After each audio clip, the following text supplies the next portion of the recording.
This is episode 298, recorded November 13th, 2015. Packard Pokes At. Coffee Kills Christmas. I want to thank our guest host, Godless Geezer, for this week's show title. What time is it? It's Packard Pokes At time. Hat? Check. Shirt? Check. Pants? Optional. Mug? Double check. Check us out at cafepress.com/PackardPokesAt where you can get all this great merchandise and more. Do you like Packard Pokes At and want to hear it on demand and on the go? Download the free app today at Stitcher.com. Available on iOS, Android, Nook, and iPad. This is Packard Pokes At, and I'm poking at your news.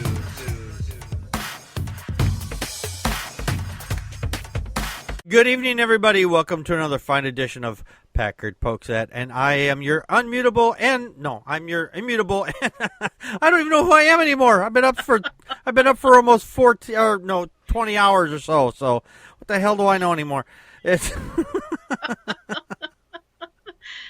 I am your immutable and very tired host, Packard Sonic, and joining me from the far west coast is Connie Practical Magic 9. Okay, I'm sending a TARDIS your way. You can go back in time and get some sleep. How about that? Then be back here instantly. Not over a phone booth. It's most excellent. Well, if it's the doctor's phone booth, that's fine. There's a lot of room inside. If you use a Bill and Ted phone booth, there's no room to stand, much less lay down. You know. That is true, but then again, you're crowded in there with Keanu Reeves, so... It's been a Keanu day. I'm sorry. I'm stressed too. Damn it. All right. And joining us also from the middle of the far west is Godless Geezer. Hello there. And yes, and as some people have noted, I look nothing like my avatar. No. Yeah, my daughter drew that, and she imagined what I would look like in about 30 years. No hair. No hair. It looks a lot like a South Park It character. does. I love it. I think it's great. I think it's great. If you're listening to this on the podcast, you should absolutely go to our YouTube page, youtube.com/PackardPokesAt, and see this for yourself. Godless Geezer. It's a great avatar. Yeah, my daughter drew it for me. She's pretty funny. The one that appears in some of my videos. I love her. She cracks me up. Yeah, she's pretty funny. She's pretty funny. Before we get started, though, there was at the time of this broadcast, several hours ago, there was a terrorist attack in Paris, France, and the president of France literally shut down all borders, going in and out. Nothing's went in and out. There was over 120 fatalities so far. At the time, they killed the gunman who attacked the Paris stadium. They had taken hostages, and they freed whoever was still alive. But over 100 people died in that alone, and then at least 20 people on the outside of that because there was suicide bombing going on there. So. Don't know what's going on over there across the seas, but my thoughts go out to those people out there. Hopefully that they find their loved ones and the people that they are hoping are okay. So, yeah.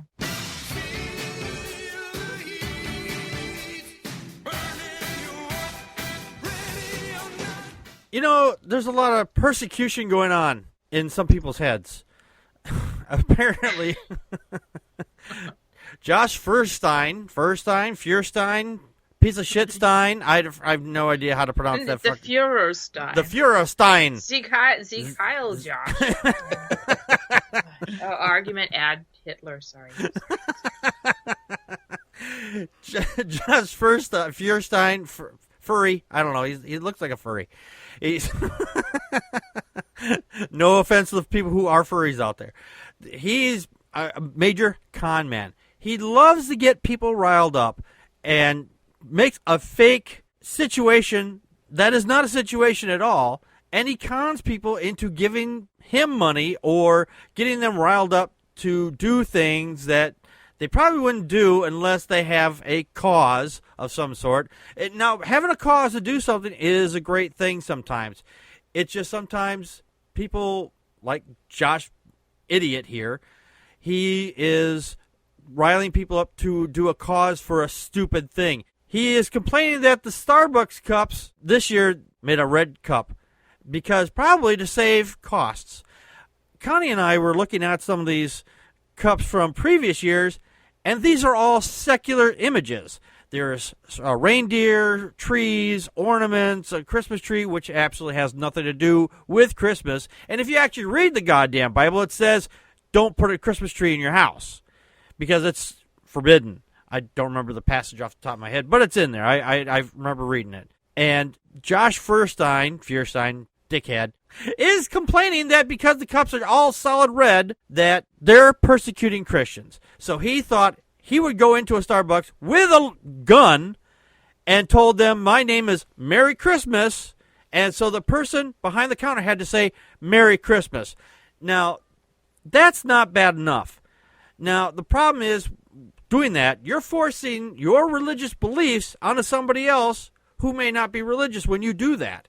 If, let's say, the person behind the counter was an atheist and doesn't want to say Merry Christmas to anybody and doesn't have to, and on top of that, the Starbucks company is run by a Jewish guy. And it's started by a Jewish guy. So he has no reason to put Merry Christmas on there or a Christ figure or whatever.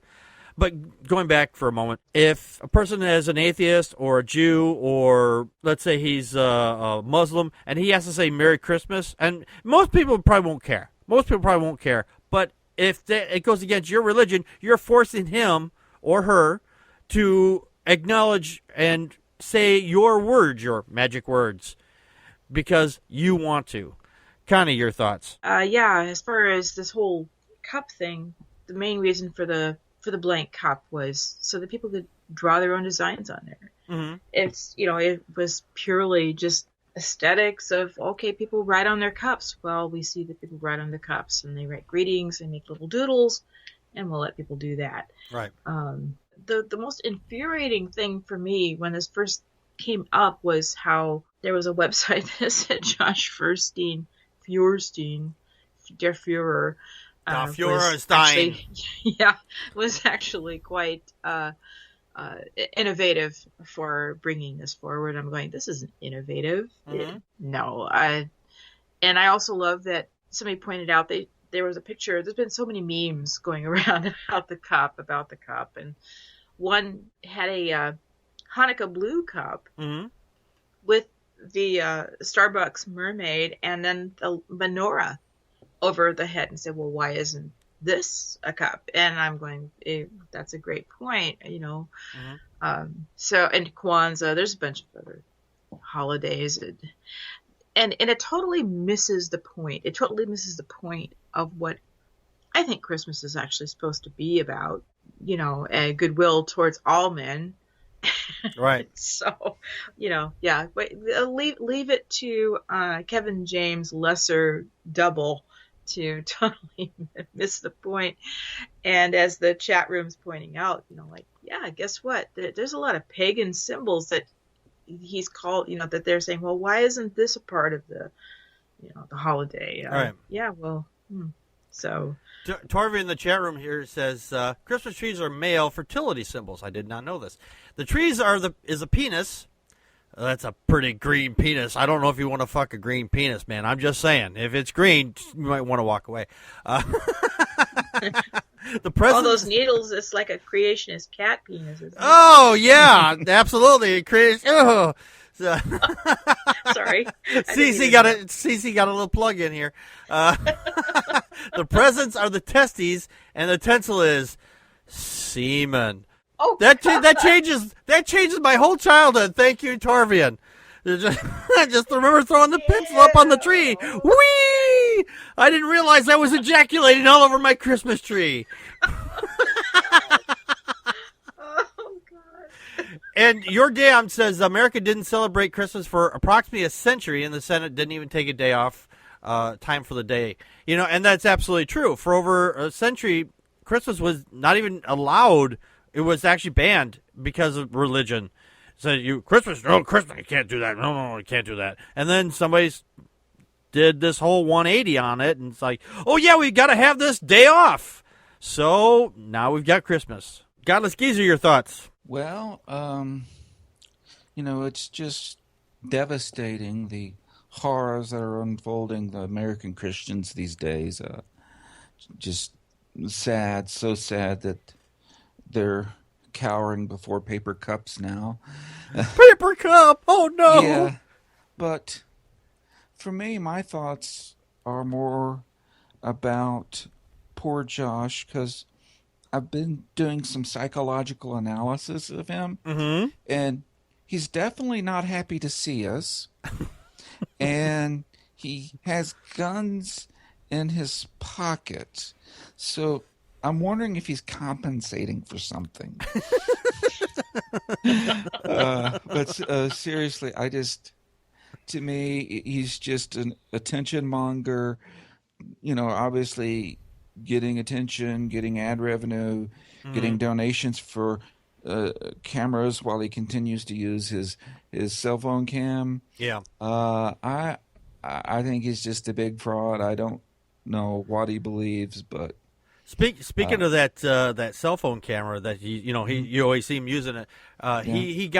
He raked in over $20,000. He said he was going to buy a red camera or or whatever it was. It was a studio quality camera. Yeah, and people gave him money. They gave him, $20,000. The money would have gone better here than with that comment, because his family is ultra rich to begin with. Yeah, and people came up to him and said, hey, you said you're going to buy a new camera. Why didn't you buy it? He's like, I decided not to. So he's used all this money on expensive watches, new clothing, shoes. I mean, the people that gave him the money. Watches, shoes, and hats. Yeah, and shoes trips, and hats. I think. And trips, yeah. And and personally, those people got exactly what they deserved. I mean, in this instance, because they gave to a scam artist. Yeah. And he is a scam artist. Obviously, I mean, he knows his demographics and he knows how to manipulate them. Yeah, that's why. I can't say what his actual thoughts are. I don't know, but as far as the way he behaves, so we don't get sued, the way he behaves is indistinguishable from a con artist. Yeah. I'm just going to call him straight out. I'm going to call him a fucking con artist. He's a con artist. He's a snake oil salesman. He's a con artist. You want to come after me, Josh? Come after me. Come on, boy. Come on. Yeah. You won't find me.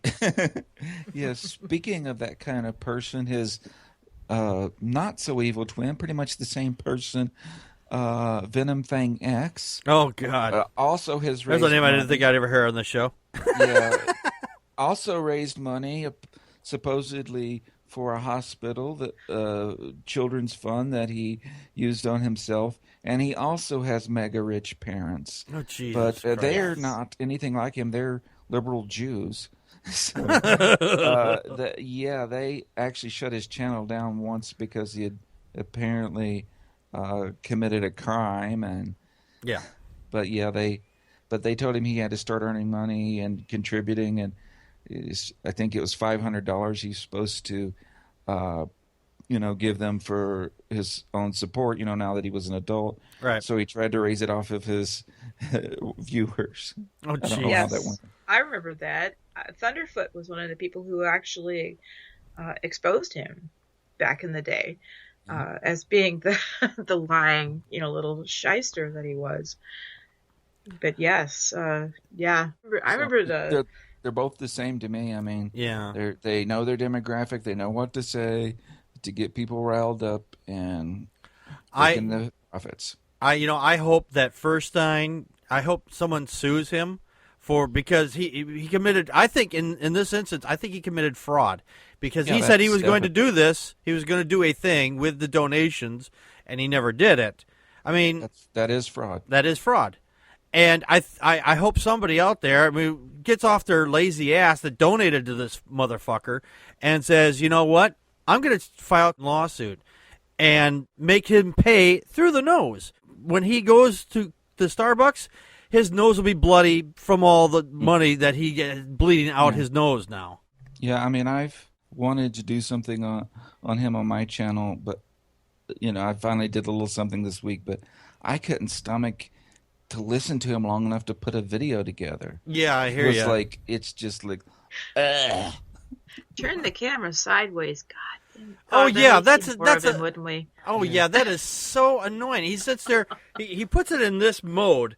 I mean, he's got these big black bars on each side then, and I'm like, dude, turn the fucking camera sideways. Get used to that view then. If he's trying to make himself look fat, he's making that look even better. I'm just saying. Yeah, I was thinking that if I ever did a video directly of him, this week I just actually got a little YouTuber who gave me permission to use their review of him, and I just, put my content around it. But I was going to digitally alter his little bar thing that he does and make his head 3 times bigger and his body real small. And maybe just while the video was going, having his head inflate. Oh, no, that'd be great. Have it go bigger and smaller, bigger and smaller. Yeah. That would be pretty awesome. Oh, it definitely would. Your Damned is just pointing out that Christmas celebration was never banned in America, but it was not recognized as a national holiday. Okay, then I apologize on that. I thought it was at one point. I remember hearing it was banned. It was actually banned during and Dawkins Dog. Sorry to interrupt, but Dawkins Dog says it was banned here during the Puritan protectorate of Cromwell. That would be in England. Okay. So we were probably still. I'm assuming that was when we were still a part of England. We were the bastard son across the water. So, again, if this is such a tempest in a teacup. Yeah, it's a tempest in a coffee cup, and I love that analogy. Yeah. Now there did used to be a rivalry in different regions of the United States between Thanksgiving and Christmas. Some people celebrated Christmas, some Thanksgiving, but for a long time it wasn't both. You kind of, some places it was Thanksgiving, some places Christmas. But we eventually just figured it out and just started having one perpetual holiday starting in November. Oh. We just eat. We just eat and then hibernate until the groundhog does or does not see its shadow. Is that what we're saying? I saw this great meme the other day. It has a turkey and holding a gun on Santa Claus. You say, fucking, you wait. This is my turn now. You can fucking wait. That's your next month. This is my month. So. I loved that meme. I thought it was really awesome. It seems like that's when all the Christian persecution starts, is like usually right sometime after Halloween or sometimes during Halloween, depending what nut jobs you have living in your city. Check, chick. Yeah, there you go. And it's like 3 or 4 days later, it's like persecution, Christian persecution. Like, yep, it's November. Yeah, you can almost set your watch by it. You can tell what cities celebrate Halloween by the number of sexy cat and witch costumes that get sold, I guess. Speaking of Christian persecution, being that there are approximately 3/4 of the population of the United States, who's doing the persecuting? I guess they're having to persecute themselves because they lack any qualified persecutors. Yeah, I mean, maybe it's us because we just go, okay, we want to wish everybody a happy holiday. Oh no, persecution! You didn't say Christmas. Like, so what? It's something I don't believe in. If you force me to do it, then you're persecuting me. No, you're not. You're not being persecuted. Oh, I see. That's how it is. Okay, sure. Well, godless geezer, given how many times the no true Scotsman thing is thrown around, I think it might be a matter of they're persecuting each other and they don't even realize they're doing it. Just, you're not a true Christian. Yeah, they're persecuting each other. Yeah, I mean, they only got 40,000 denominations. That's not enough. They need more, man. They need one up every asshole of every person in this country. Otherwise, they will not feel they won't feel persecuted properly. So. It's scary that there's more than one kind of Baptist. It's like, oh, geez. I looked it up. There's 250 Baptist denominations. Oh, Jeez. crap. Not exactly, just roughly. I can't remember the exact number, but 250. Oh, that's the sphincter of the U.S. No, well, some Right of them there. aren't in the U.S. Some of them are like in other countries, but altogether there's 250 of them. That's crazy.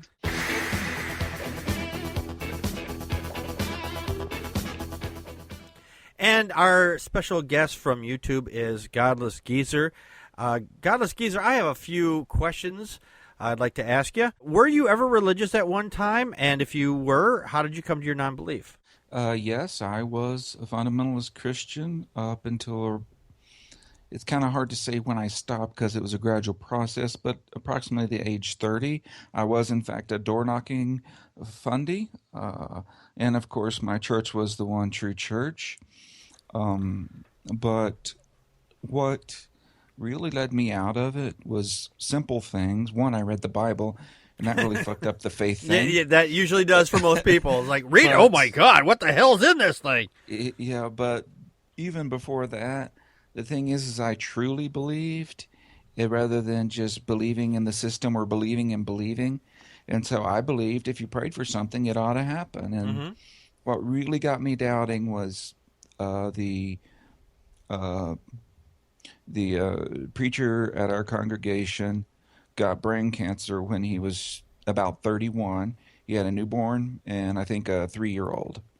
And, he had to step down, but, they took care of his needs and everything. But, and we arranged for people all over the country. There were thousands of people praying for him to recover, and he died, leaving behind two young children and a widow.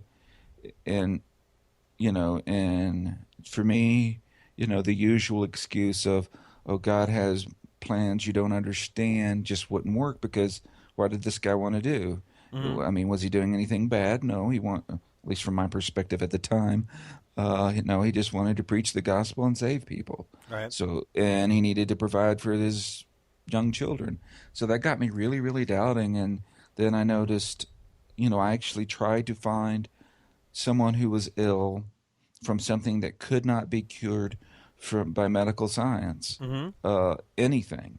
And I couldn't find a single person, and then I realized that people pray for things that are likely to happen. And then if they happen to happen, then they said, God did it. And I began waking up, and then I started, of course, as a Christian, I, read the Christian approved verses and left 95% of the Bible unread. And so I started reading it cover to cover and was absolutely disgusted by what was in it.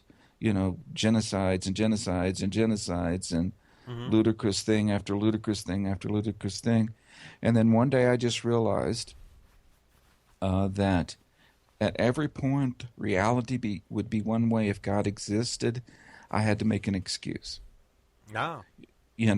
It's like, okay, if God had written a book, then, to tell us how he wanted to live, would he have spent so much time on genealogy, begats, and political intrigue in the dynasty of David, or would he have just gotten straight to it and say, hey, be kind to each other, don't rape babies, that kind of thing. Right. Keep it 2-3 pages. So that's just the way I began seeing it, and just slowly actually my belief in God just faded out before my belief in religion did. So, because for a while I believed that, okay, even if there isn't a God, we're transforming lives, getting people off drugs, right, stuff like that. And I gave myself that excuse for a while, but then it just finally reached a point I couldn't do it anymore. And so, I left religion, finally was able to say the phrase, I am an atheist. To me, is and lightning didn't strike you. And lightning didn't strike. So then I had a bad cough when I said I went. Yeah. So then I got involved on About.com on their atheist and agnostic forum, which no longer exists. But, and that's kind of where I got my style for attacking religion. I did that for years. Then I started to, with my younger child, my daughter, we call her Clara. That's not her real name. We started doing some YouTube videos on a channel that didn't work out with us doing a parody Bible study where I do a character called Donnie K. Ruger based on Dunning-Kruger effect. I saw that video. I was just going to ask you about video. Yeah, and we, and her name is Annie Krista for Antichrist. And the weird thing is before I didn't specifically state that we were atheist and this was satire because I thought it was obvious. But I had a Christian message me wanting to work with me on my ministry and share our work together. It's like, we're saying God needs therapy. We're saying that God needs that God has a blood fetish. We're saying God needs magic blood to give him the power to forgive sins. Oh God, that's too funny. It's like, how could you not see this as satire? What did you have to do to say that God's a genocidal maniac? He needs therapy. It's like, I think we need to collaborate on something there. That line in the video where my daughter says, "God needs therapy," she ad-libbed that, and we had to edit out about 10 minutes of us laughing our asses off. And we had to redo that bit because. So I only do those occasionally with her. She is a teenager and does teenage things. But I was a teenager once for about a day or two. We, usually when we record, we'll go on for 30 or 40 minutes and have 10 minutes that's usable because we're just laughing our asses off the rest of the time. And that's like this show. We'll sit here record for hours and we get like 5 or 10 minutes worth of good video. I'm just saying. But anyway, even though my YouTube channel is primarily dark comedy and a little bit of politics, but I do have a serious thing I do with it that's not always obvious. Yeah. And that actually came about from what I learned, I've been doing atheist stuff online for about 15 years now, that a lot of people who've just deconverted, or as I prefer to call it, had their faith cured, there you residual programming left over, and I encountered people who had been an atheist for 5 years who were afraid of going to hell, that they made a mistake. And so what I thought I could do, and this is, rather than doing the usual logical dissection just with over-the-top comedy, show just how ridiculous all this shit is. That the Christian interpretation and even the Jewish interpretation of scriptures does not characterize what's actually there, that right. It's, you got Yahweh is a psychopath, a narcissistic psychopath. Right. And so, I did this series, Yahweh and the serial killers, over the top exaggerations, but not that much. Right. And that was what I was getting to break down this, I guess what Richard Dawkins would call memes, mimetic programming. That's what that's the serious thing in my videos is, I'm thinking, I want it to be entertaining and fun, but at the same time, I want to address that residual programming that newer atheists can have, that they're afraid, right? And to help them see that, yes, this is utter and complete nonsense. Yeah.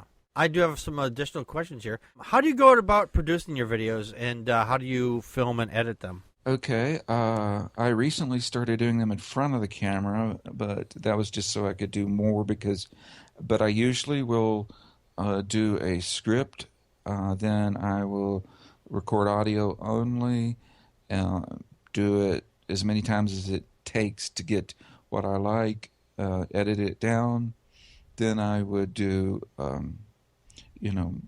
images off the net, or sometimes I take something and Photoshop it to something I like. and then I typically would get, Creative Commons music to go along with it, so I can, and I'm trying to create not only a message but a feeling for it. Right. Just trying to, I deliberately make the comedy over the top. William Shatner's School of Overacting. But what are you doing? No. But most, some videos I put, I get an idea and I'll have it together in a day or two. But a lot of these videos I've done, it's something I've been working on over a month, trying to figure out how to say it. And I recently started doing some in front of the camera, like when I had my what I call my Yahweh mask, my Nosferatu mask. Actually, I can't talk with that thing on, so the sound you hear was my usual way of doing it, scripted, heavily edited, and then I played it and acted out to it because otherwise it sounded like that's what it sounded like. So yeah, it's actually two things I did on different days actually. But yeah, I'm going to be doing more of those. I got about 20 videos in the works right now. But oh wow, you got your fingers on a lot of pies. But yeah, I'm going to be doing some more of Yahweh reading the Bible. The next one's going to be Yahweh's entrails. Oh geez, that sounds like a fun video. Speaking of videos, what made you decide to open up a YouTube channel and say, here I am, and here's this message that I want to get out to you through the way I create these videos? Okay. At first, it came about with my daughter, whom I'm calling Clara. Right. She has we live in a very conservative religious area, and she had friends who were very, very religious. They got along great, but she was kind of feeling isolated, because, she's a lifelong atheist. And, she has one friend who's a Messianic Jew, another who's a Mormon, but a liberal Mormon. And so at first she was just feeling very left out. And so we just decided to do this. We, talked about having an outlet. And so we started it as she and I were doing videos. But, then I realized that, I was focusing those videos on a middle school to early high school level. And so there was content I could not do that. And I realized I had more to say. So I started Godless Geezer channel. And then, my daughter didn't really want to do the other channel anymore, or at least not often enough to get it going. Right. So, I did mirror those videos on my channel eventually. And so then with my own channel, I could have the more adult content. But I still, with both of the channels, I did the thing of trying to go after programming. Right. Because that's in comedy rather than trying to dissect what's logically wrong. But at the same point, my thoughts were, I kind of probably thought that George Carlin's famous rant, "Religion is Bullshit," probably cured as many people's faith as Richard Dawkins' best arguments. And so, so it occurred to me, I could just reiterate all the, logical fallacy stuff. And there's a place for that. I'm not dissing it. It needs to be done. But I thought with my bizarre sense of humor, maybe I could make a better voice using that. And that's how it evolved. And so the first video I did for Godless Geezer was called Yahweh and the Dirt People, where I reviewed the Bible as if it was a fanboy thing like Star Wars or Star Trek, as if I didn't know what religion was. Oh, jeez. How did you come up with the name Godless Geezer for your channel? I mean, it's a great hook. I like it. Okay, actually, I was using that before the channel. I used to go by the handle Atheist Keith. Keith is my middle name. Okay. And I got bifocals, and I was feeling kind of old. And I said, okay, for presbyopia, that's what you need bifocals for. It means old eyes. So I said, okay, I'm officially old. that means I'm a geezer. And so I came up with Godless Geezer from that. Nice. and so you're lucky that you got that name sooner before I did, because I just recently got bifocals myself. So I have been using Godless Geezer since I was 40 years old. I'm in my late 40s. I'm nowhere near as old as my icon or my avatar. Okay. What do you do outside of your YouTube persona? Do you have a job? Do you hunt squirrels? I mean, what do you do? Yeah, I'm actually physically disabled. I'm on disability. Okay. But I, so it's very difficult for me to get out. I have to use a walker and stuff. Oh. But I don't feel sorry for myself. Connie's over here, though. No, a different walker. Yes, I'm sorry. Yes, but I do have my older child has various difficulties. I don't want to, discuss them, but oh sure. But anyway, she has to be under alternative placement for school, so she's not homeschooled, but she's schooled at home. She has online schooling that is done through this district, and they make sure that she's staying on curriculum and stuff. So it's not a traditional homeschool. Oh, okay. So, that's good. like I do Nice. help her with, like pre-calculus and biology and things like that. Oh. And I'm also a moderator on Khan Academy. That's an educational website. Oh, okay. It's a charity. So, there I help students with calculus, chemistry, biology. I have a calculator. That's how I do it. I just one. Yeah, my family somehow, because I like to do calculus problems for fun, they think I'm weird. You are weird. I admit that. Other people follow the sports teams. I get a particularly challenging integral or differential equation to solve, and I enjoy it. Well, nothing wrong with that. I have one more question, and I'm going to turn the questions over to Connie. Are there any other channels out there that you really like? I mean, other than, Packard Pokes At. Yes. I mean, some of the more major ones, I guess medium ones, I am very fond, and it's probably my favorite channel, is Robin Dupree Reads. Mm-hmm. I love her style. She's funny and, let's face it, a little bit bitchy, but in the good way.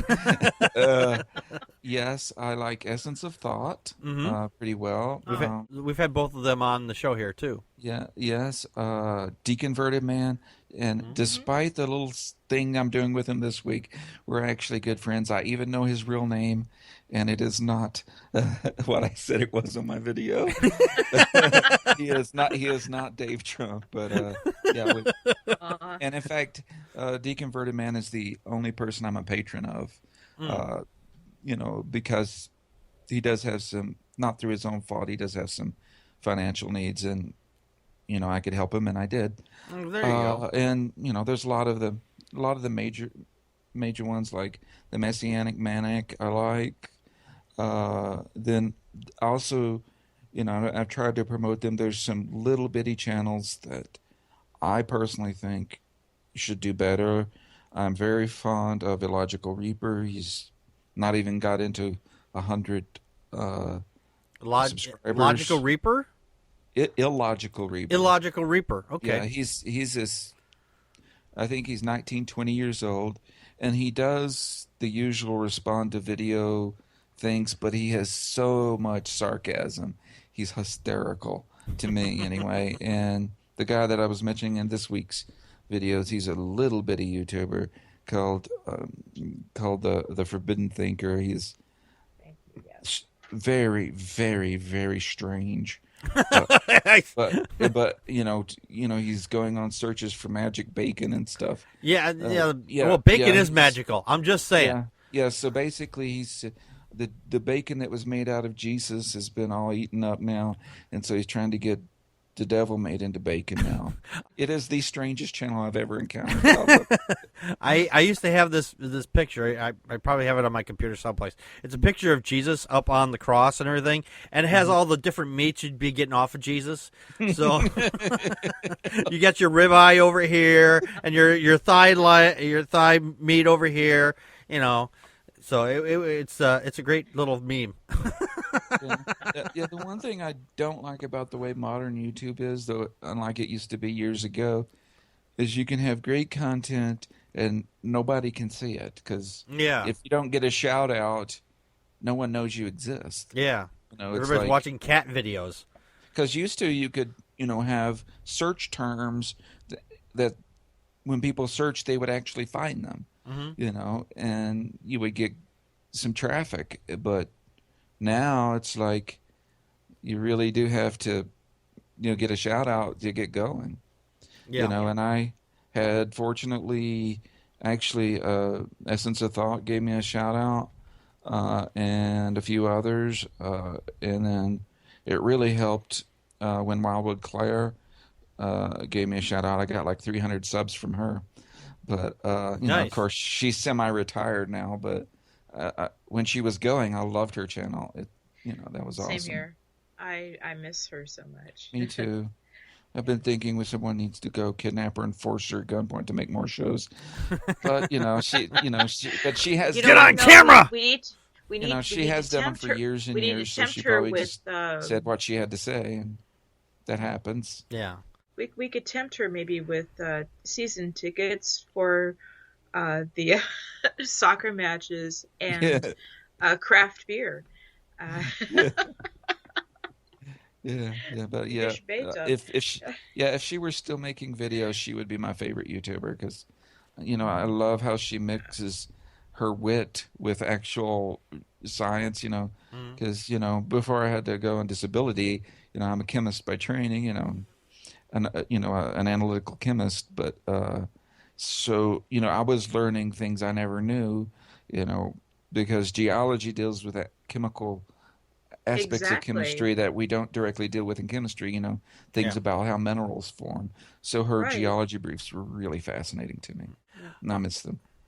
Well, all right, I'm going to turn the questions over to Connie. Connie, what are your questions for Godless Geezer? Okay. Which kills more people, Godless Geezer? Bacon or God?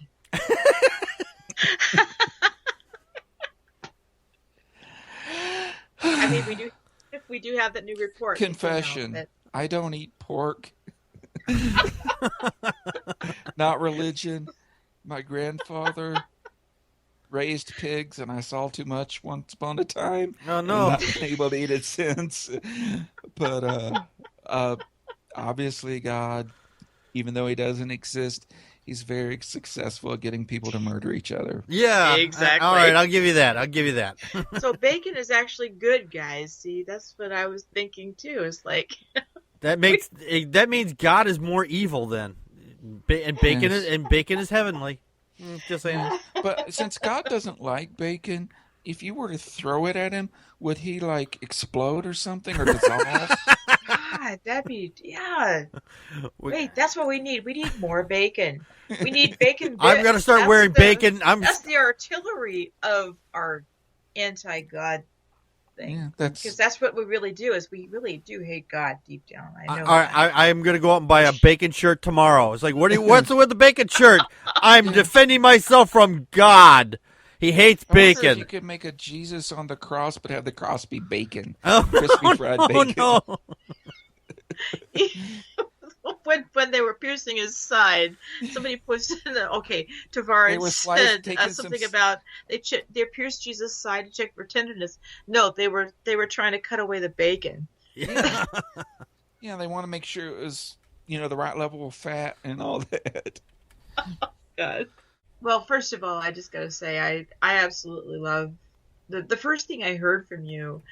I think it was, I don't know if it was a shout out because of Steve Shives or somebody else, but yeah, your videos with your daughter were just hilarious. I keep wishing that she'd do more with you, So you transferred those from your old channel to this new channel, or how did? Yes, though we did do another one. Sodom, A Whole Lot of Love was new. Okay, yes. and my Suffer the Children under Yahweh and the Serial Killer. She did the intro which begins, if you've not seen it, or your audience probably hasn't, but it says, "In the beginning, Yahweh drowned all the babies in the world and their parents too. As he looked out over the floating corpses of his many victims, Yahweh saw that serial killing was good." And then I digitally altered that to make her sound like she was 6. Oh, nice. And so, but actually she sometimes gives me some opinions on some of the stuff I do. But, just whenever she is in the mood to do it, we've been wanting to do something about Jephthah, or maybe Jephthah, or however it's pronounced.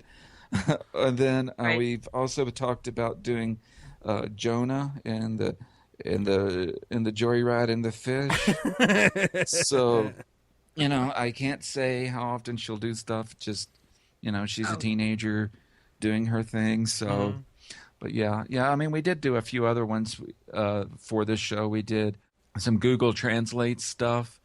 Where we just ran the 10 Commandments through Google Translates for a few hundred times, completely distorting the 10 Commandments. Oh, jeez. And the one we loved the most was "Thou shalt not commit adultery" became "Faith is fornication." Oh,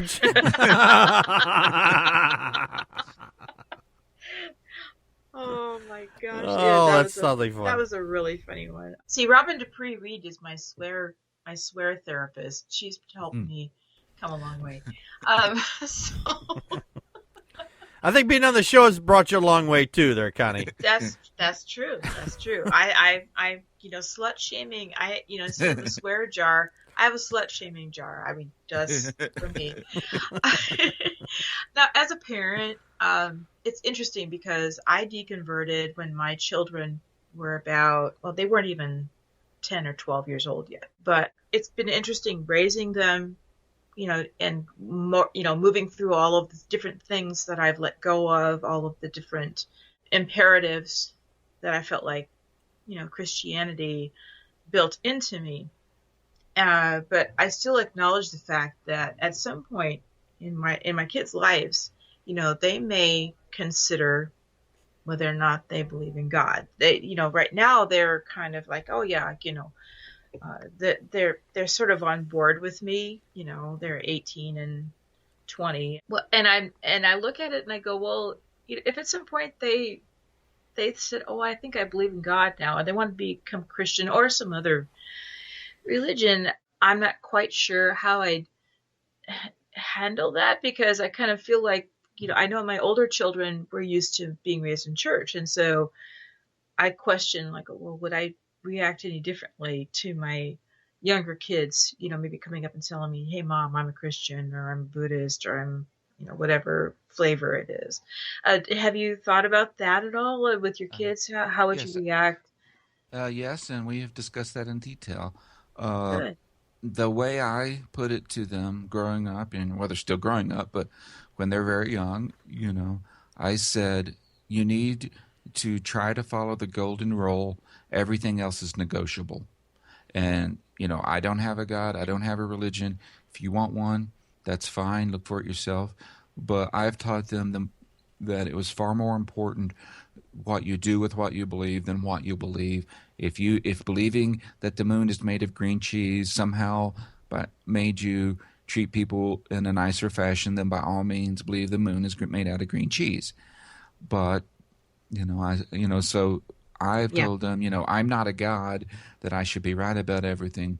You need to check out beliefs and claims, and the more you believe something, the harsher you should be in checking it out, because you're not a God either, and you could be wrong. And so that's the way I've taught them skepticism, how to believe rather than what to believe. But actually, my Clara, she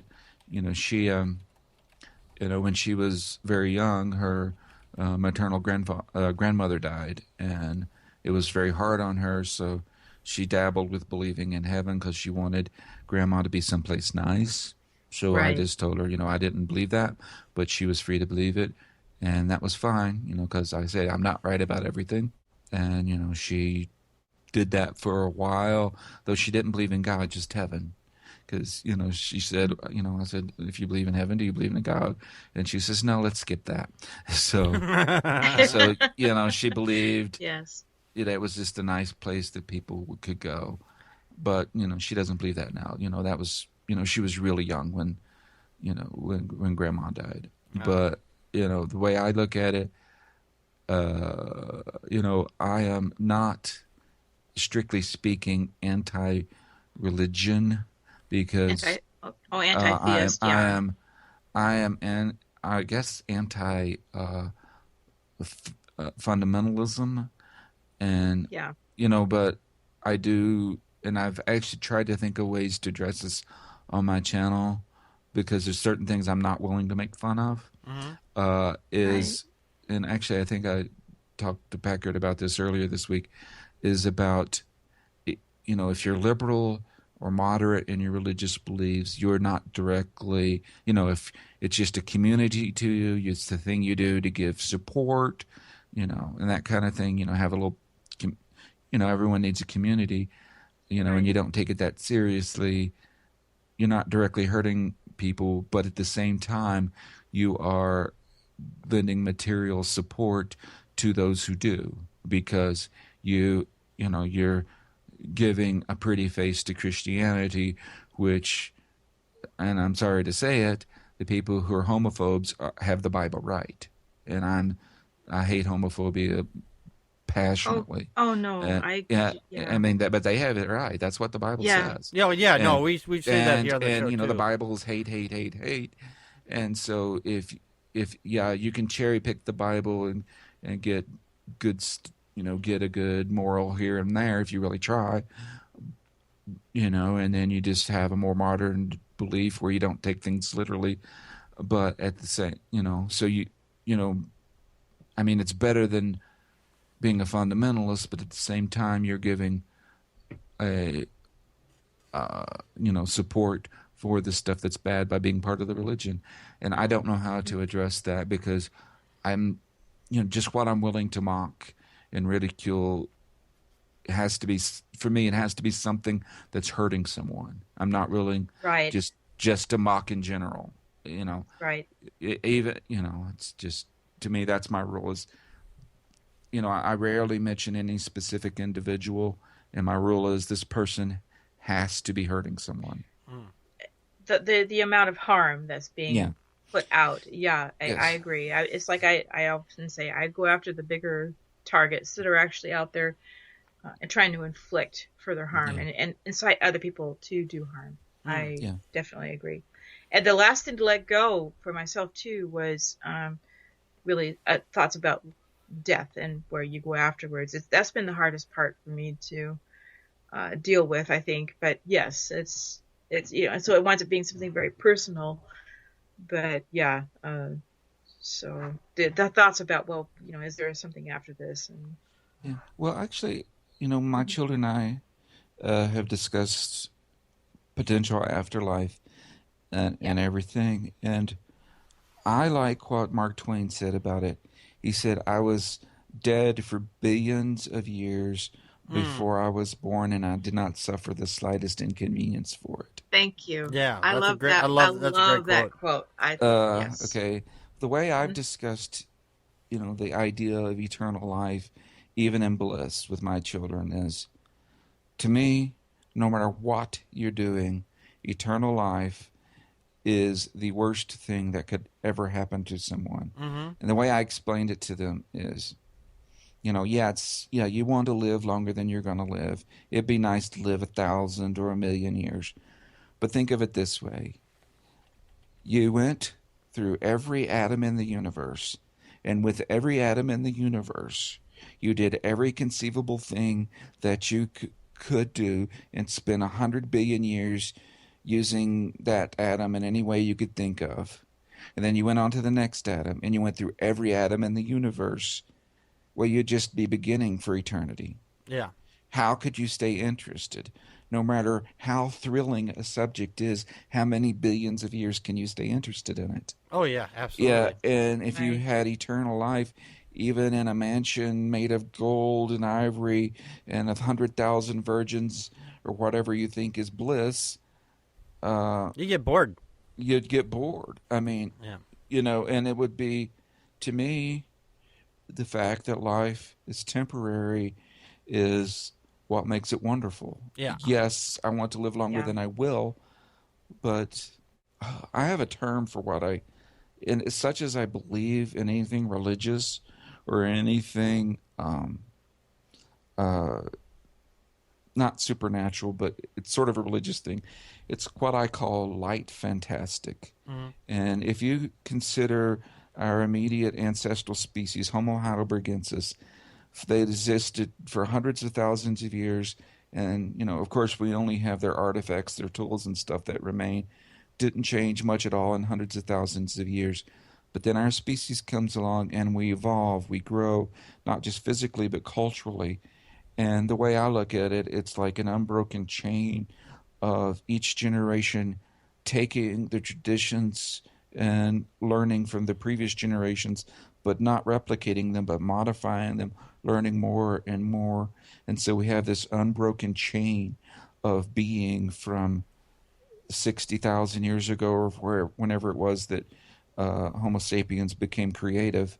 And we're just part of that chain. And so for me, that's better than eternal life, because I receive from all the ancestors the knowledge and mistakes that they made. And I can say, here's where they did it right, here's where they did it wrong. I can pass on to my children a little bit better. And so this is the evolving culture of humanity and the light that we, unlike other species, can improve upon ourselves just by thought. And so for me, by being part of the unbroken chain, it's beautiful, because if the older generations lived forever, then that would hinder the growth of what I call light fantastic. So it's important that we pass on so that this trek that humanity is going through can improve. And of course, I'm not delusional. I know it's had good days and bad days. Today was a bad day. But, if you think about what even 200, 300 years ago, what was considered normative in humanity, even in the most enlightened places, women were essentially property. They had no rights. Religion was forced upon you. And all, slavery was normative.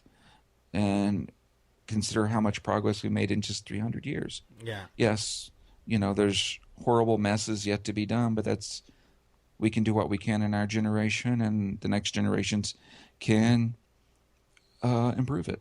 So for me, that's how I address the fact that our lives are temporary. Is it's good. Okay, Connie, do you have any additional questions? Because we do have a few questions from the chat room I'd like to get to. I just say no, pass it to the chat room. Okay, Thank you. Our question from Dawkins Dog: if you could replace just one of the 10 Commandments with one of your own, what would it be? I would replace all 10 of them with "Don't be a dick." Nice. Or if you want to say it more directly, don't betray people. I mean, the golden rule is all you need. Okay. We have another question from You're Damned. He says, what would it take to change your position and once again believe in a deity? Nothing. I made a video about it. Even if someone were to prove beyond all doubt the existence of that which is called God, I would not regard it as a God because of the problem of evil. I would regard it as a super being. I would not worship it or consider it a God. So I am closed to the issue of there being a God, in the sense that it's a being that deserves my worship and is going to get it. I mean, if someone were to, bring a God out and said, here he is, I said, okay, yeah, there's one, but he's not a God to me. Yeah, there you go. Alrighty. Godless Geezer, where can they find your channel? And you just recently opened your own Twitter account, as I recall. Yes, I never bothered with Twitter until now because I'm long-winded. I have trouble narrowing it down to 140 sentences, let alone 140 characters. And I twisted his arm, too. Yeah, you twisted my arm, so I broke down and entered the 21st century. Okay, on YouTube, it's just Godless Geezer channel. On Facebook, I'm known as Kosh God. That's KOSHGOTT. And Twitter, it's just Godless Geezer. And let's see. Yeah, and if you want to email me, I do have a public email for social media. That's koshgod@gmail.com. So it's KOSHGOTT@gmail.com. And if I could plug a little something. Sure. With the war on Christmas, I am, with a couple other atheists, trying to get YouTubers to make humorous Christmas videos, or even just say season's greetings, to destroy Christmas as we know it, and we're going to try to tie them together. So get in contact with me. I'm going to put up a video in a few days about it. Excellent. But if you just want to make something funny, a parody, a comedy skit, or just say season's greetings, or happy holidays, since that is destroying Christmas nowadays, we're hoping to get a bunch of people involved and have this atheist Christmas caroling. Nice. So calling it. All right, you let me know what it is exactly you need, and we'll get that. I'll get you out a video too. Okay. Godless Geezer, can you stick around for the rest of the show, or do you need to head out? Yes, I can. Okay, excellent. All right, before we do anything more, we do have some commercials that we need to play, and we'll be back here in just a few minutes. Contact us by email at ppappodcast@gmail.com or on Twitter as @Packard Pokes At. Like us on Facebook.com/Packard Pokes At. Call our Google Voice and leave a message at 662-709-PPAP or 662-709-7727, and we will respond to it on the show.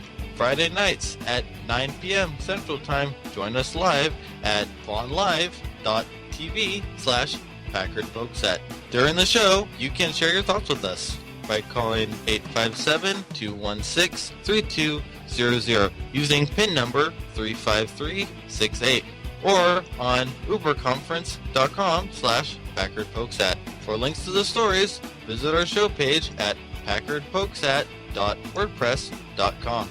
You can help support the show by purchasing merchandise from cafepress.com/Packard Pokes At or make a donation to the show at patreon.com/Packard Pokes At. If you can't afford any money, why not share the show with your friends and rate us on iTunes, Stitcher Radio, Spreaker, and on YouTube. For everyone that shares and rates us, you kick ass!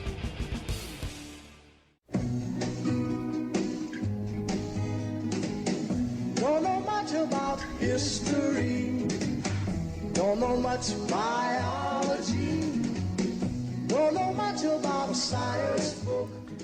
Down in Texas, they apparently do not know anything about science books because they had recently an outbreak of chlamydia. Getting an STD is not unusual. The problem is these people down there, they are teaching abstinence only to the students down there, and this is not just a Texas problem, unfortunately. There are a lot of other states that teach sex education like this. It's lack of sex education. Wisconsin recently becoming one of those. 25 states require abstinence to be stressed. Alabama, Arizona, Arkansas, Delaware, Florida, Georgia, Illinois, Louisiana, no surprise there, Maine, Michigan, my neighbors to the north and to my east, Mississippi, Missouri, New Jersey, North Carolina, Ohio, Oklahoma, Oregon, Rhode Island, South Carolina, Tennessee, Texas, Utah, and, of course, Wisconsin. So if you're in one of these states, your kids are not getting a proper education, and it kind of really sucks. One of the things is that because of this religious abstinence only, down in Texas there, almost 10% of the tested pupils down there were infected with what the federal health officials were calling an epidemic. The Crane Independent School District down in Texas, the handbook says they affirm that they do not offer a curriculum in human sexuality. Because of this outbreak that's out there, the school has now planned a 3-day educational course for all students. Like, yeah, you can make up for a lifetime of sex ed that you're missing in 3 days. I guess they're going to show them a few pornos. See, this is how you do it. Get it done. Go do it. That clock. See, that's how you do it. So, yeah. Or you shouldn't do it. I don't know. This is how you put the condom on. There, you're done. Okay? No. But interestingly enough, that the Texas state law, and I kind of commented on that before, they say that you have to emphasize abstinence until marriage. Now, there's a lot of myth behind sex education of abstinence. One of the claims is, because they say this is one of the claims of abstinence, is that that education delays sexual initiation and reduces teen pregnancy, which is absurd and false. Back in 2007, showed that youth enrolled in programs were no more likely than those not in programs to delay sexual initiation and have fewer sexual partners or to abstain from sex. And one of the other ones here is the claim is abstinence-only programs are responsible for the recent dramatic decline in teen pregnancy, which is also false. The new study showed that the improved use of contraception is responsible for 86% of the decline in U.S. adolescents between 1995 and 2002. There's a lot more. There'll be a link at on the video, so to show you where these are at. And if you have a comment, you can leave it here below. Connie, your thoughts? Well, first of all, I do have to say that I have a certain amount of ignorance about chlamydia. I was like, wait, isn't that just a yeast infection? And that's what it gets mixed up with. Yeah. But I usually I use it on bread. It's a paste, and goes well with peanut butter. I get it mixed up with that one Tom Lear song, Chlamydia, Chlamydia, having it chlamydia. Anyway, that wasn't Tom Lear. That was an older song. But anyway, God, this is so frustrating, because part of my idea with teaching children is that you teach children when they're ready. And generally, there's a lot of things that children will start to ask about, and that's when you start to teach them about them. But when it comes to sex education, when it comes to all kinds of ideas about our body and stuff, it needs to be introduced early.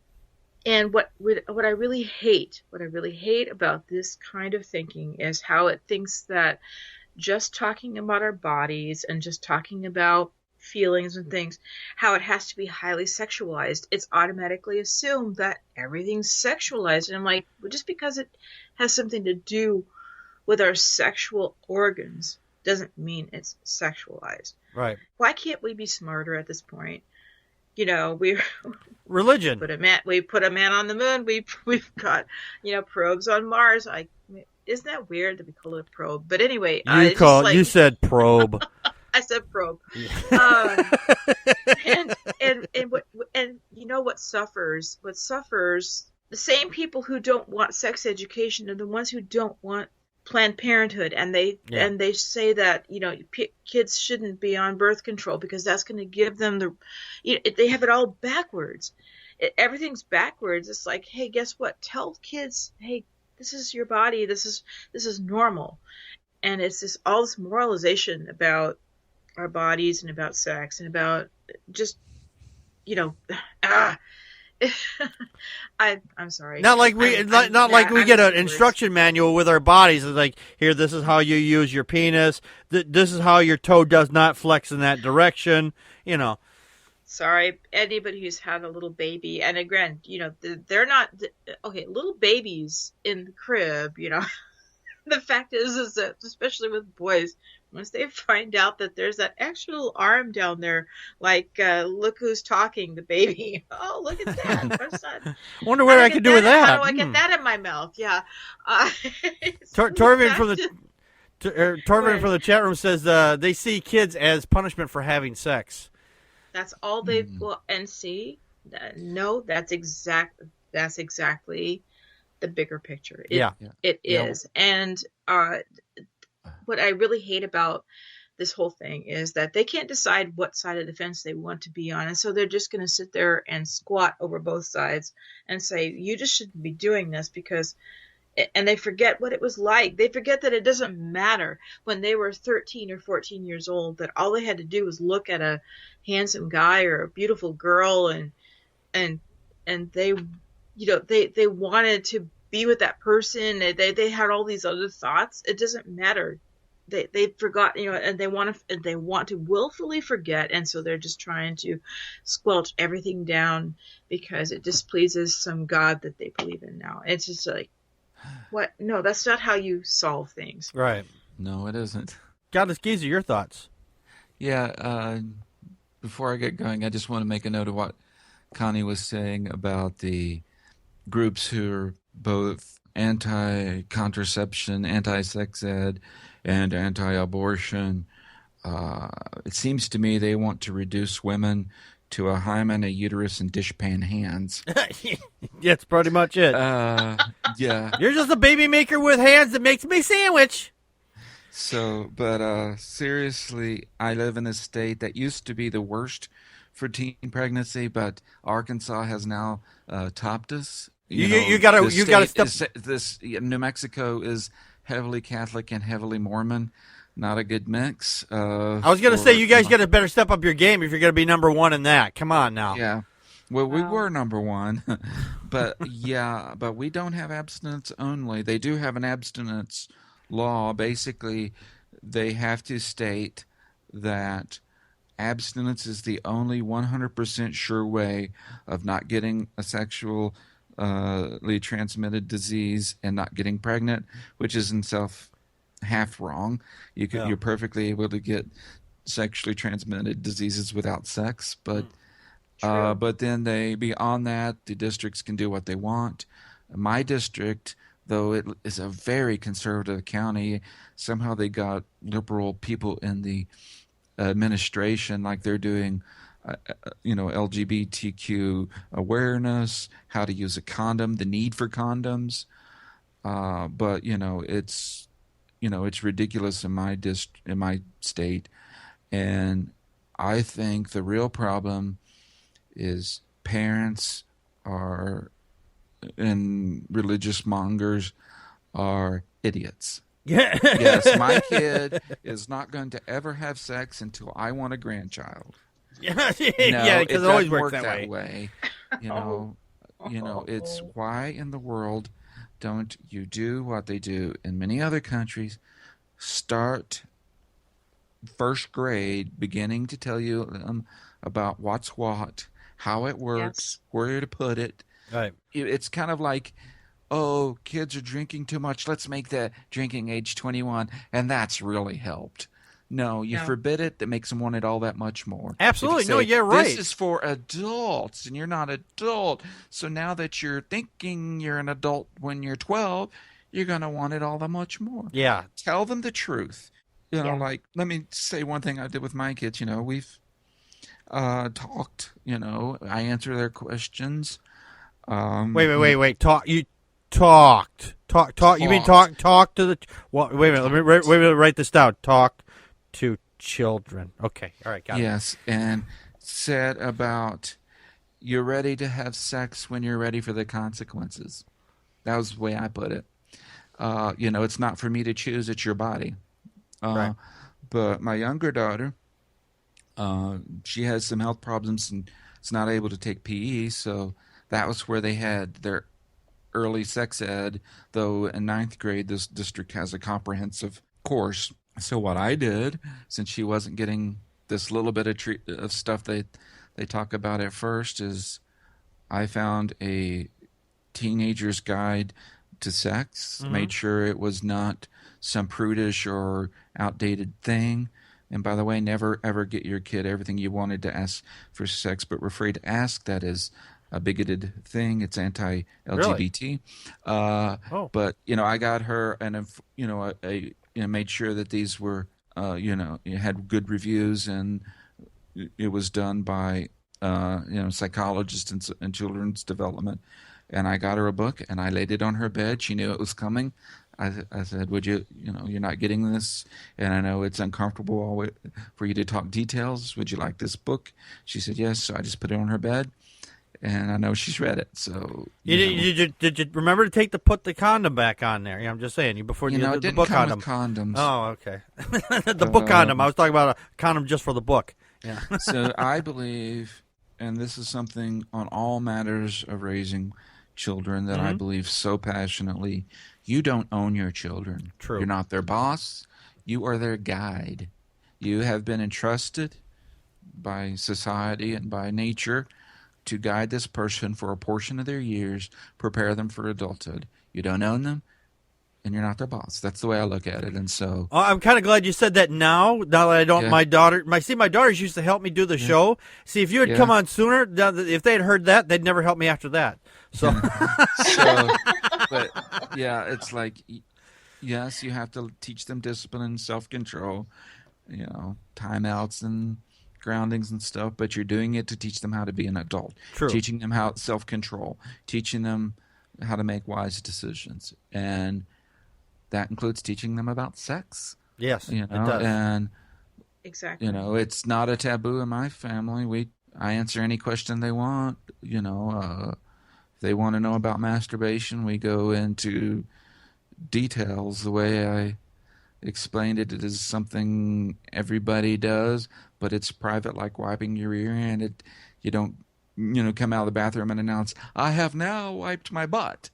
Likewise, you don't say, I do that at restaurants. Masturbated. I do that at restaurants. I come out, hey everybody, I have wiped my ass. Yes. And I'm working in the kitchen.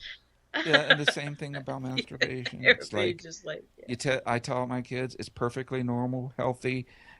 Everyone does it, even if they say they don't. They do, and nothing to be ashamed of, but it's private, just for you. You don't talk to other people about it any more than you talk about wiping your butt. Right. And so that's the way they look at it. It's just something that you do that's for you alone, and you don't talk about it to anyone you wouldn't talk about wiping your butt to. Right. I tell the same thing, similar to my kids. If you're going to do it, it's perfectly natural. It's actually very healthy for you. So if you want to do it, you just go right ahead. That's up to you. It's your body. So long as you don't put it on camera because you're underage, after you turn 18, you put it on camera. That's up to you. So. Yeah, we didn't talk about cameras, but we just talked. There's a lot of private. Yeah, well, there's a lot of people, a lot of teenagers, snapping pictures of themselves and so forth. So I'm like, I told them that there's certain laws in place that even if you take a picture of yourself, a lot of people flip out over that and they want to charge you with child pornography, even if it's your own body, which is really stupid, I think. But you said charge you. I thought you were going to say monetize. What? No, come on. Not that kind of charging, Connie. Not that kind of charging. Thank you. Oh God. I didn't need to know that. And Damnable has been tweeting about my just getting on Twitter. Yes. Sorry. I have another confession about not being a digital native to make, and this will astonish everyone, but it's absolutely true. Not only did I just get Twitter this week, I have never sent a text message. That's not uncommon. We actually, one of our other previous guests who we've had here on the show, Fishhead Salad, he doesn't own a cell phone. Does not own a cell phone, and he's never sent a text. I told him when I talked to him last, I said, you do get a cell phone, and eventually someday he will. I said, I want to break that text cherry. Yeah, I do. I do have a cell phone, and well, then you're gonna have to send me your phone number then after the show, because I'm gonna break your text cherry. Well, I have received one and actually read it, but I've never one, my vision is horrid. So that's why we have glasses. Like, I have glasses. So do I. Really strong glasses. You know that chart with the big E at the top? Oh, yeah, Without glasses, I can't tell that there's an E there. Not what it is. I can't tell that there's any art. It just looks like gray smear, the whole thing. So those little screens. But anyway, I was just gonna say, just touch the keypad on there. Just it doesn't even have to say a word. Just send garble. It's like at least you send something. But anyway. I have never sent a text message ever, and I just have no interest in it. It's if I have a phone and know how to text someone, I know how to call them, and I'll just say, "Hey, this is what I want to say." And I can't keep it, and I just don't see pushing 47 buttons to say 3 characters. I just, I email, I Facebook, I do other stuff. I got 4 computers, but texting just has no interest. I just have no interest in it. Yeah. Well, it's not for everybody. It's not for everybody. Blame it on the goose, got you feeling loose. Blame it on the Tron, got you in the zone. Blame it on the alcohol. Blame it on the alcohol. Blame it on the vodka. Blame it on the Henny. Blame it on the blue tag, got you feeling dizzy. Blame it on the alcohol. Blame it on the alcohol. Blaming stuff on alcohol is usually the one key thing that a lot of people do, especially here in Wisconsin, because you can't swing a dead cat, chipmunk, or ringworm in this city without hitting a goddamn bar. I mean, especially like I just said, here in Wisconsin, we're known for drinking. Several years ago, when Wisconsin went to... That and cheese. That and cheese, right. Anyway, sorry. Wisconsin went down to Arizona or New Mexico because they had the state bowl or whatever, and they literally drank the fucking state dry. I kid you not. That was a thing. The bars, they didn't have enough alcohol to sustain all the people from Wisconsin. I'm just saying that actually happened. And police out there have to take control of people driving drunk. The problem is there was a police officer who had arrested over 100 people for driving drunk, which I'm kind of glad that he's out there doing his job, getting drunk people off the road. He went to do a award ceremony for him, say, hey, you did a good thing. And he shows up to this award ceremony completely hammered. Officer Michael Siegel, I'm not even sure how to pronounce his last name, of Pinus County Sheriff's Department showed up on a Mothers Against Drunk Driving conference in Fort Lauderdale, so drunk that he couldn't even walk straight. He was scheduled to receive that award for making the over 100 DUI arrests, and he showed up drunk himself. Now, it's assumed that he drove himself there to the conference because why not? Now, the officer denies that he drove drunk and insists he had only had 1 or 2 drinks before the conference. Yeah, the first one and the last one. That's the 2 drinks. How many you had? 2, the first and the last. Maybe it was 2 bottles of brandy. Possibly. Once the supervisor encountered him, they described him as being wasted and sent him back to his hotel room to miss out on both the conference and his award. Yeah, because if I showed up at work drunk for an award or something, they're just like, yeah, just go home to the hotel room or whatever. Yeah, you're going to send somebody else who's been drinking out to drive himself back to his hotel room.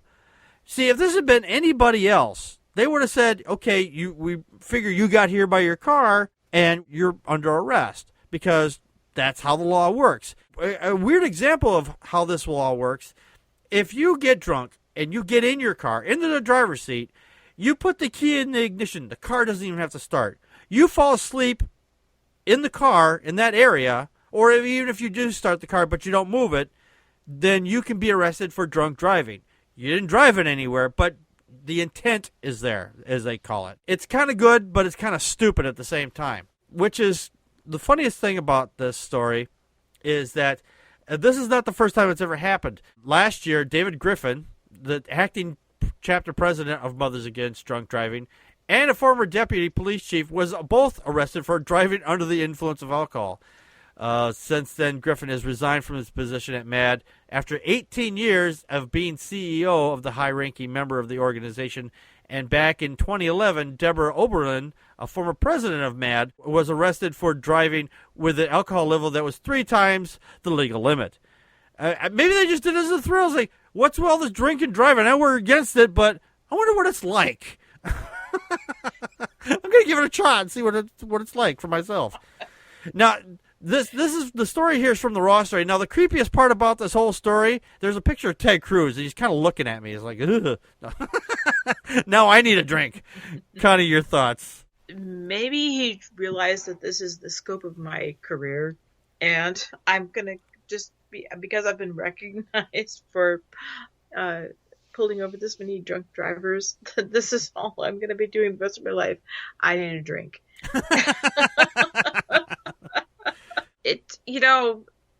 I don't know. I mean, part of me, I was trying to research this, and it seems like they do try to make examples of police officers who are arrested this way, but I just don't know if it goes down the same way for them as it does a common citizen. I'd imagine not. So it's a public hand slap, but not nearly the same amount of repercussions. I don't know. So, I mean, he's got, time off with pay. Yeah, with pay. So yeah, if you're cooling your heels in jail after drinking and driving, I'm assuming that you don't get paid the next day.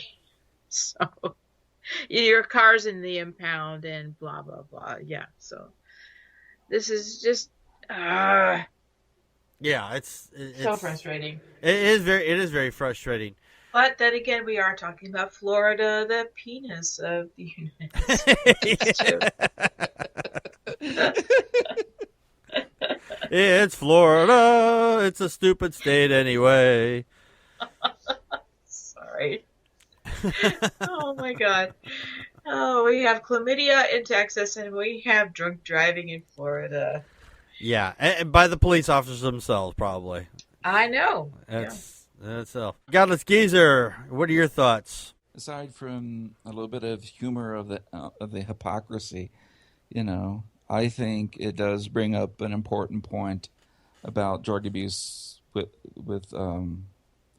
police officers, and this is a serious problem. And the reason is they're under so much stress, working 12-hour shifts, and and they're seeing the worst of humanity. The ones who are, some of them are up in the administration, but the ones who are out on the street, Yeah, they're giving traffic tickets, but they're the ones going to domestic disputes, shootings, and suicides. And the irony is, they're so distraught and that, they go self-medicate with booze or legal drugs or something. But there is a treatment for this kind of stuff that can actually help, and it's illegal in the U.S. And that's MDMA, ecstasy.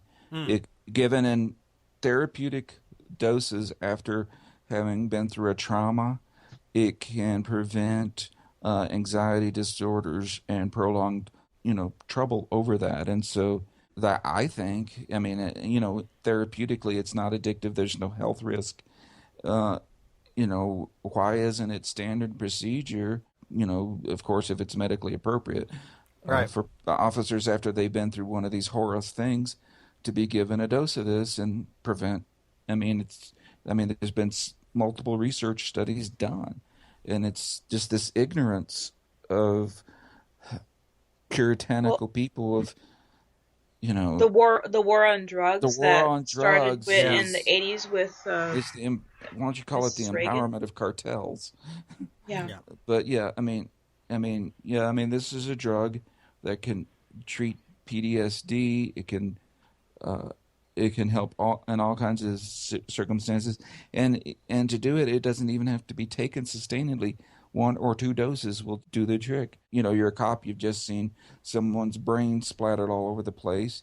You go back to the station, you take the pill, and then you don't have nightmares for the rest of your life over it. Wow.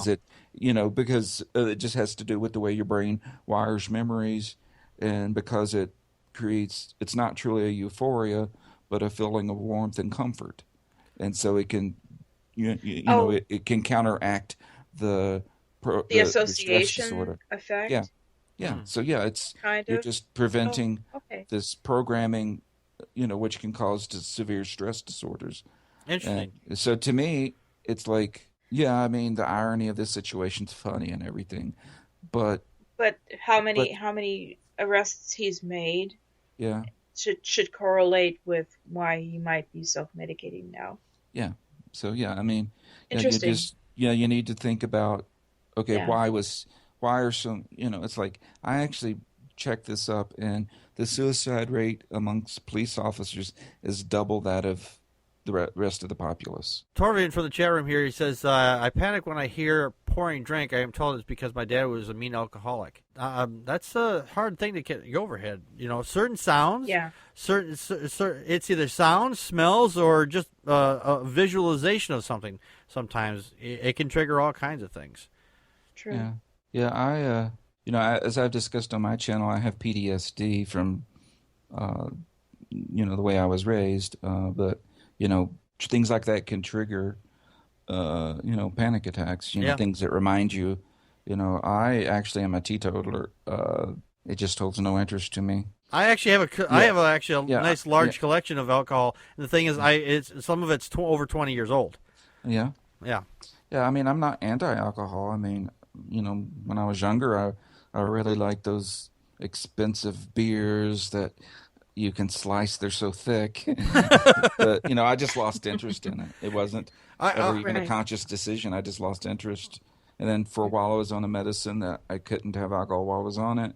And when I stopped being on that medicine, I just never drank again. But it's like, and that's a whole nother thing. It kind of relates back to sex ed. Why in the hell do we have kids who are made to wait till they're 21 to legally drink? That leads to abuse because they have to sneak and do it or break the law and do it. Mm-hmm. And as far as alcoholism, if we could have something, I don't know, like free mental health care in this country. That would be nice. So that people, and get rid of the goddamn stigma of getting, mental health care. Mm-hmm. I mean, because, like I say, I know what it's like to have PTSD, and you imagine all these people who don't get it treated, Right. They're not all violent, but they can be a danger to themselves. Yeah. Actually, Anubis is another channel, and he was saying that the problem with connecting mental health and mental illness with gun control is that you really vilify mental health, because we just it becomes this association with that kind of a thing, with the misuse of firearms. And there's so much that we do not understand about mental health. Yeah. It's huge. I don't know. That's one of the things that's really wrong. Why aren't we spending more time and money understanding our own brains and how they work? I take mine out at night and I put it in the charger. I'm just saying. It's just like. Yeah. But like I can't remember, Connie, whether on the hangout that I know I was in one with you on Robin Dupree channel. Dupree, but one Monday one. Yes. Yeah, I don't know if that was the week I talked about my PTSD. That I'm under control now, but before I had medicine, I would have flashbacks so intense that I was not aware of what was going on. I was back in that memory. And it was like, what if I, like where I felt I was under dire danger and threat and about to be beaten or something. Wow. Well, what if in those 10 or 15 seconds I have those experiences, sometimes it's been longer than that, 30 seconds, when I have no conscious awareness of reality, or present anyway. If I had a gun in my hand or at my side, I don't have any weapons in the house, but yeah, but and mine's a spoon. Saying, but we mine's a spoon. Mine's a spoon and fork. I'm just saying. But that's the whole thing is we do know so much about mental health, and people don't get the care that they can get, and there's so much more to learn, and it just isn't taken seriously. Well, doesn't it become it becomes repulsive? People are hesitant to talk about it, and I'm like, well, no, we should be able to talk about this. We should be able to talk about these things because this is something that we all can share at some point. I mean, mental health is only as good as, I don't know, the next experience in your life. It's not something, I just wish that it wasn't a taboo. It feels like it feels like a taboo, and when something is a taboo, then it becomes something scary that people don't want to broach, and that's where it becomes. I don't know. I'm sorry. I'm losing my train of thought here, but that is one of the reasons why on my channel and in Hangouts I've decided to come forward about having PTSD. It's misunderstood, and there's a stigma. You think of some guy, killing 30 people and shooting himself and stuff. Exactly. And yes, that does happen, but most people with PTSD are not violent. It's just this quiet suffering that they have every day of their life. Yeah. Yes. And it's time people spoke out, give, their treatments. I mean, and I'm going to give you the exact name of the drug.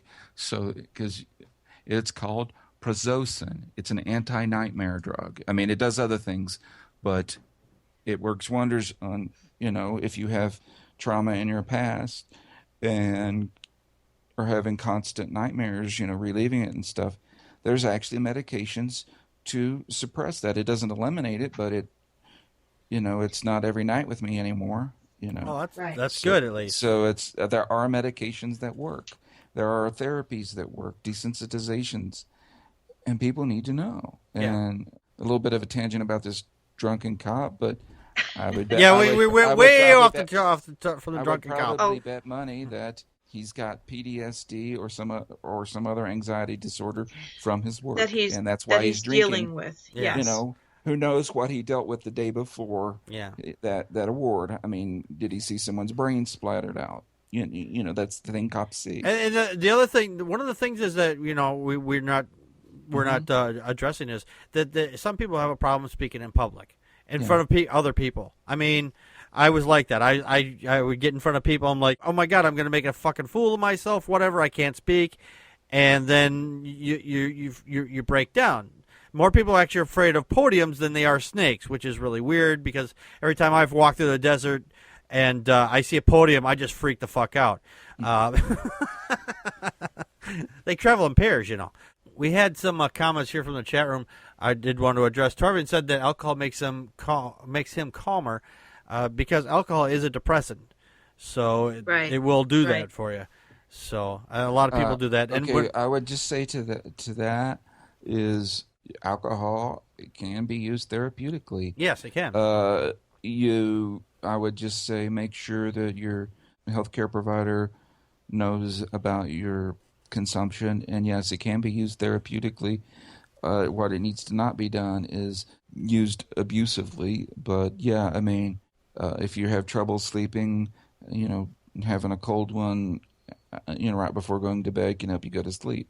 Yeah, myself, I don't like the taste of beer. It's just icky for me. I'm a more of a hard alcohol drinker but I mix it with like soda or something. That's as far closest hard alcohol I can handle actually. So you say I'm always talking, yeah, whatever you say. We actually had a comment on our last video from last week from our short show. This one's from Joseph Colbaugh. That's Colebaugh. He says, I got my lip split at church. Seems nobody wants to assault me if I stay at home. Yeah, I feel the love, LOL. My ass, it's a religion of peace, SMH, which is shake my head. So, Yeah, we had some conversations last week about how religion isn't a religion of peace after all, and all that other happy horse shit. So yeah, thank you, Joseph. I hope you make some more comments on the show. Alrighty, we do need to get out of here.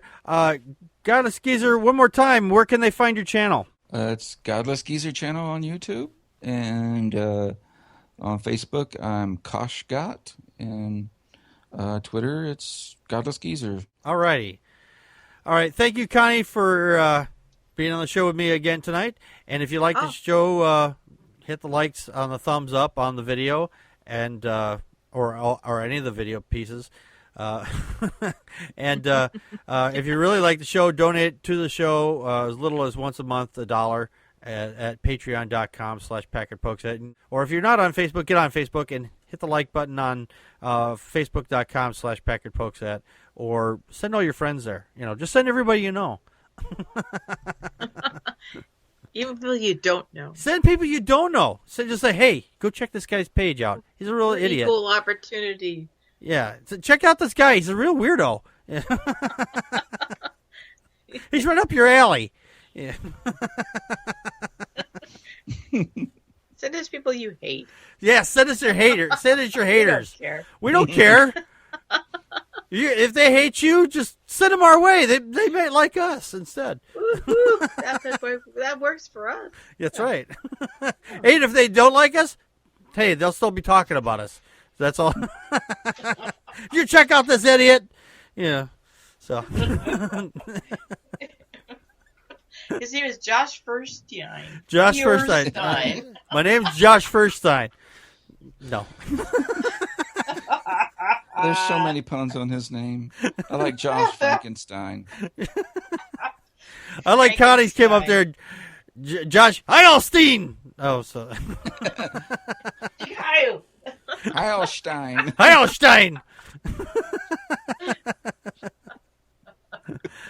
Normally we have a short show next week, but we are not going to be having our regular show on for the Thanksgiving week. We're taking that week off, so we've moved our Let's Talk segment to next week, and that is our 300th show. So that's a show you want to be at, because we don't know what we're going to talk about yet. Maybe we'll just make some shit up. Just sit there and we'll just talk about the weather for an hour. Don't make shit up now. Shh, you're not supposed to tell them that. Oh, sorry. Let the cat out of the bag, Connie. I have cats. I have a lot of cats. Yes, I know you do. I told you to keep it in the bag. I'll put cats on the camera and then just talk. We'll see who gets more views. The cats will. I know they will. All right. Okay, this has been Packard Pokes At. We just poke at your news. And that's a wrap.